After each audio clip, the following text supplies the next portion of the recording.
Good evening. We are on Daf Peh Het Amud Aleph, approximately a third of the way down. ELIYAHU al-Rabanan.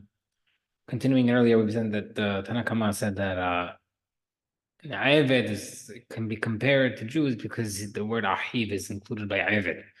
The Gemara didn't like that. He asked a couple of questions. They're going to ask another one now. Al-Rabanan, according to Hamim, who say that the slaves are included in the word Ahiv, brother. Yeah, Abed kasher la'edut. Therefore, Abed should be kasher for giving edut testimony. Dichtiv pasuk says v'hine aed sheker ha'ed sheker ana be'achiv. You testified falsely against your brother. So we see that the brother, if you're considered a brother, you should be considered part of edut. So how come Abed is possible from being an aed? Mar'ula said edut lo masit amrit. Abed can't give testimony. Atya edut because Kama from a lady.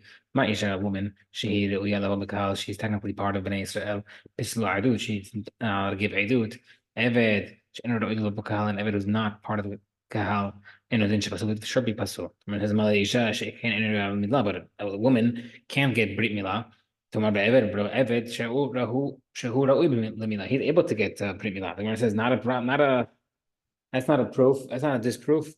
Why? Katan Yochiach, with a Katan. Sheyesh milah pasuk. He has brit milah. He doesn't have edut. So Rashi says milah katan she'eno mitzvot. That the katan doesn't have mitzvot. Tomorrow be'evet she'll be mitzvot. The evet does have mitzvot. All right, I love these back and forths. Isha terchiyat. And the woman doesn't fit with that format. Sheyesh mitzvot. She has mitzvot. Pasuk edut. She doesn't have edut. V'chazar adin, and the argument goes back and forth, bouncing off each other. This one doesn't fit with that. That one doesn't fit with that. The common denominator between all of them is they all don't have the all mitzvot. And they're all pasul to testify. Therefore, Evid also doesn't have all mitzvot. Also pasul to testify. You could say another one is that the woman and the kid are not adult men. And Evid though, he is adult man, he should be able to testify.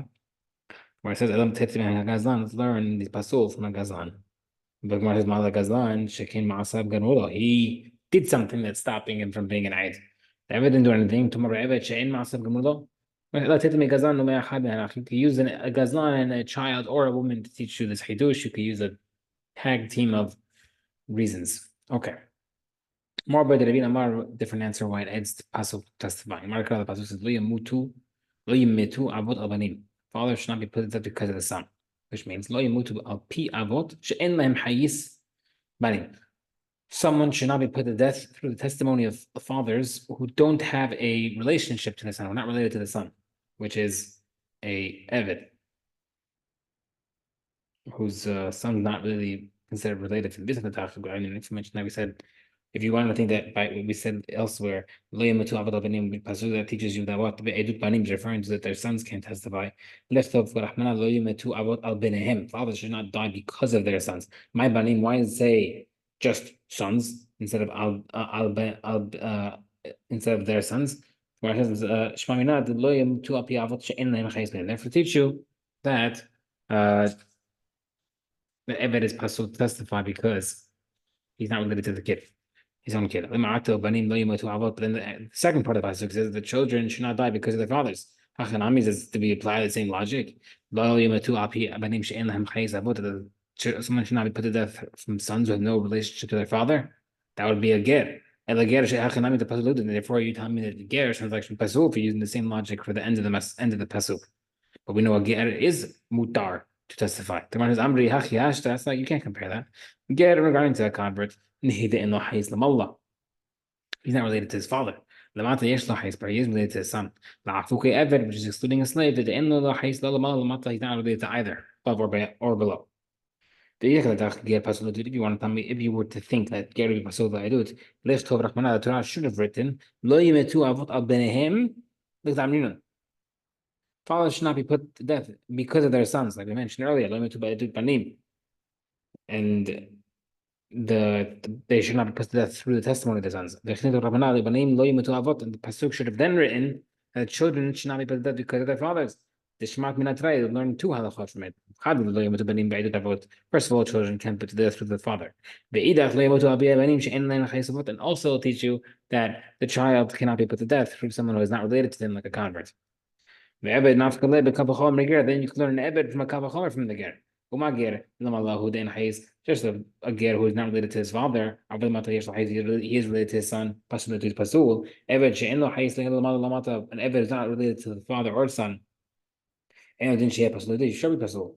But the fact that the Torah did not write that way, rather it wrote Loimatu Avot Abanim, the Mashma Loimatu Al Pi Avot She'enlo Hayes Banim, only written that you're only pasul if you're not related to the father. Yani Evet. Shmamina, Evet she'en lo hayz lal matahu to pasul. Only Evet who's not related to the father or son. Abager, Kevin the Yesh lo hayz mata, since he's related to his son, kasher le'edu, he is related. He is mutar to testify.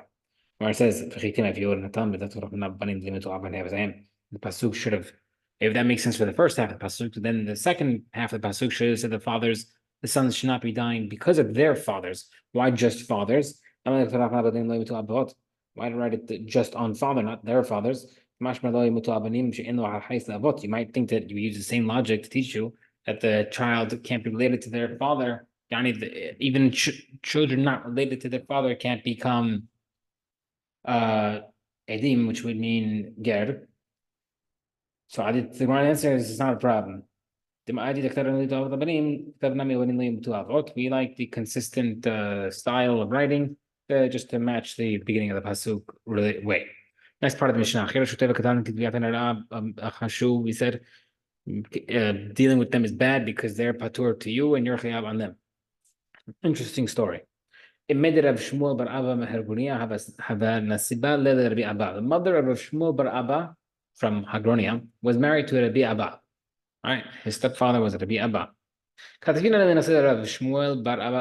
She wrote her possessions to be given to her son, Rabbi Shmuel bar Abba, right? Not to her second husband's family. But after she passed away, Azal Rav Shmuel bar Abba committed Rav Yirmiyah. Shmuel bar Abba went to Rav Yirmiyah. Ukme ben Echsen, Rav Yirmiyah said it belongs to Rabbi Shmuel. Says your mother did it, it works. Azal Rabbi Abba committed Rav Shaya.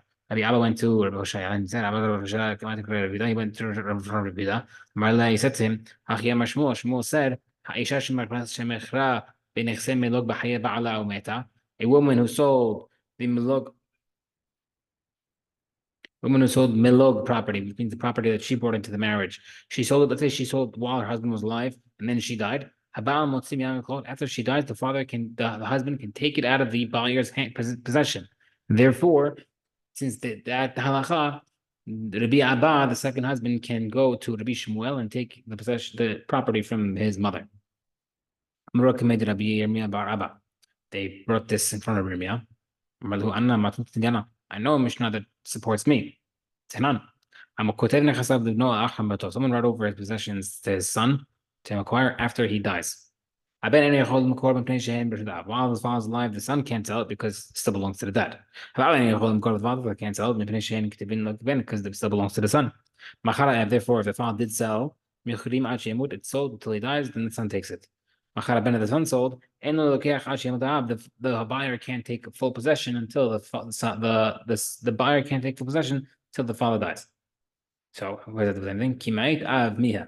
So when the father dies, at least the buyer can take it. Even if the son were to die before the father, the rights never came to the son, it can still go. Could reach another case to learn the current case. Amar Loshna Meta Ben Ben Lahayab made difference with the son died before the father. Even though the father he never took over possession. Loshna Meta Ab Ben actually the Ben and doesn't make a difference. Obviously, if the father died first, which allowed the son to transfer it to the buyer. So the Itmar. Therefore, we're trying to still bring in Rish Lakish. The son sold it while the father was alive, and then the son died. Says the buyer does not acquire it. The Rish Lakish does go through. It doesn't go through because Amar Bach would say when the Mishnah said the Mishnah said that if the son sold it and the buyer doesn't get it till the father dies. That sounds like when the father dies, the buyer already got it. When the son did not die, though, the produce comes into his possession to be transferred over. But if the son died before the father died, Even when the father also let the buyer should not get it because they never got that transfer over. Meaning, if he sold it while the home was a lot, if the son sold it, the father dies, and the sons can basically be there as present for the transfer over to the buyer. But the son's already dead. It kind of cancels the purchase. Therefore, we say purchasing the rights to the property is actually considered the ownership. Therefore, when the son sold it or owned it, he was selling something that was not his. No, not a problem. The buyer does get it.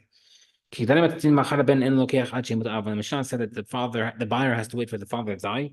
That sounds like when the father dies, the buyer has already gotten it. Doesn't make a difference when the son dies. I don't care. Just the amount of time before the father dies. That's all we care about.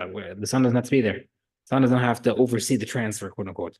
Therefore, we see the Shkish holds that the transfer is not the rights to the produce, the rights to the property is not equal to the ownership. Because therefore, when he is selling it, he did because he is selling it belongs to him. Therefore, now we assume whether Rabbi Abba or Rabbi Yehuda can be Shimon Lakish hold like him, even in the case where the son died. So therefore, if you were to hold that the ownership of the property is considered like the fruits of the property is considered the owner of the actual property. When the father dies, or the son had already died beforehand, why would the buyer get it? Because they've been high. When the son was selling it, it didn't belong to him because the son never got it because he died before the father. Therefore, we must see. Therefore, we see that the rights to the produce is not good enough to be considered part of the ownership. Therefore, all that was to prove that Rabbi Abba, the second husband, doesn't have rights to the wife's property that she gave to her son. They brought this argument back to Rav Yehuda, who was posek against it. Amar lehu, Shmuel says, not a good comparison. My time, why? Mario says, it makes sense if you did the opposite. If someone wrote over the possessions to his father, if the son were to die first. That would be a good way to learn whether or not rights to the produce is good enough to be considered rights to the actual property.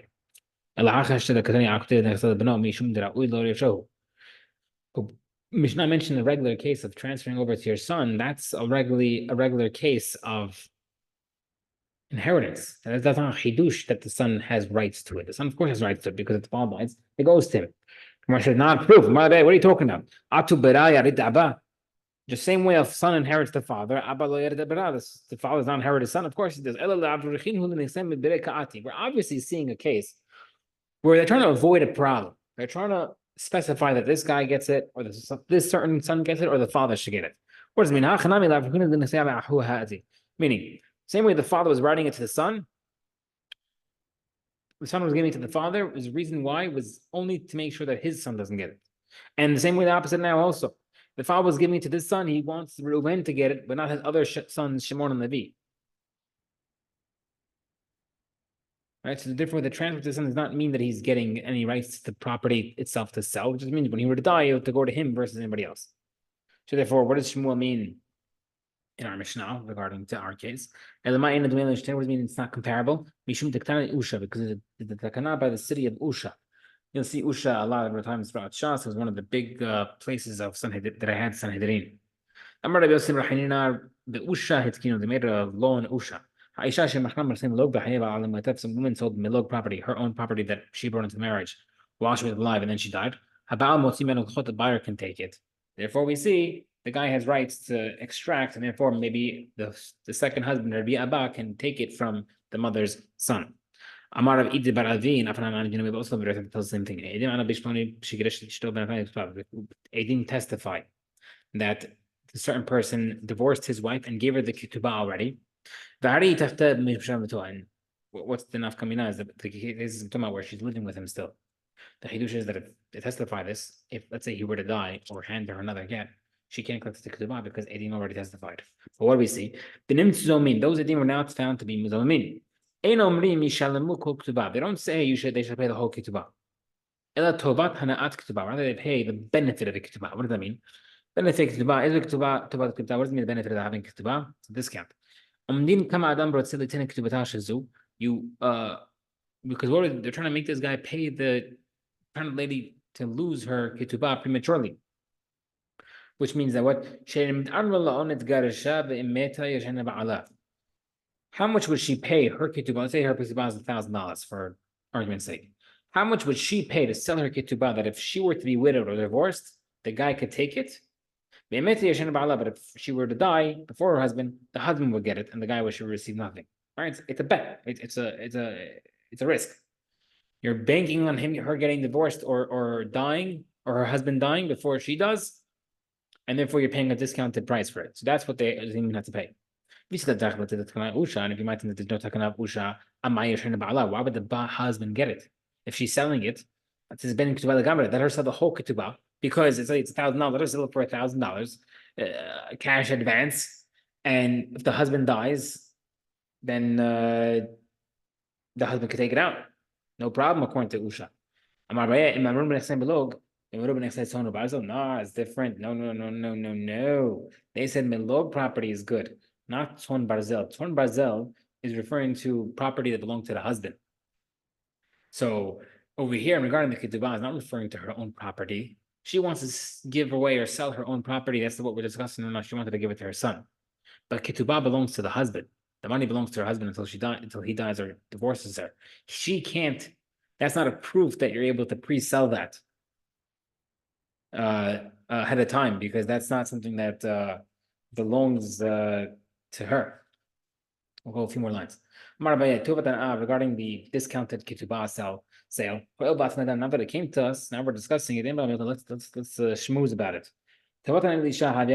Discounted by the amount it belongs to the wife. If it belongs to the husband, should say to her, we didn't make you lose anything. We had sold the ketubah for the discounted amount. You would have taken it. So even if we pay you for the tuvat you doesn't belong to you. So obviously the tuvat doesn't belong to her. No, they would still have to pay her even if it doesn't belong to her, because the fact that there's more money in the house, the money that she would have brought in before being divorced or her husband dying, or she's pre-selling her ketubah in that event, that nadi that she'd be receiving is money in the house to be used, and that money in the house could have helped them. Therefore, the zomin can't say that they would have cost her no loss because technically the husband were to collect it, then she doesn't get it anyhow. The answer is even though technically the husband could take it, at least there's money in the house.